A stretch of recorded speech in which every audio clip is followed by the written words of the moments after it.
Okay, a quick how-to on to make a graph inside of Excel. So you really just have two columns of information. You have time and you have blood sugar. So you're just going to plot your time. So I'm not looking at the particular project, right? I'm just going to make up some data so that you guys will have to actually use your projects, right, to complete some data. I'm going to leave off the labels, but I'm just going to write, I don't know what the values were, but let's just say,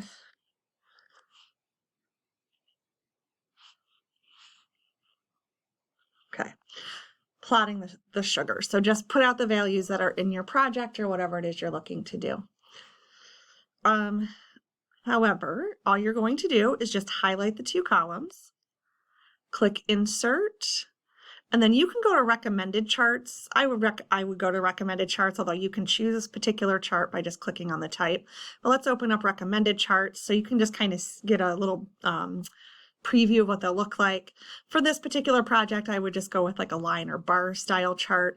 So you can go with a simple line, you could go with this, you could go with this. I'm just going to stick with a line, click OK. All right, there's a couple of things here that you're going to want to do. You'll want to double click and just change the chart title.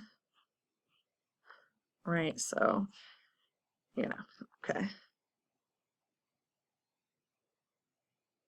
All right, you can choose to add the axes titles if you want.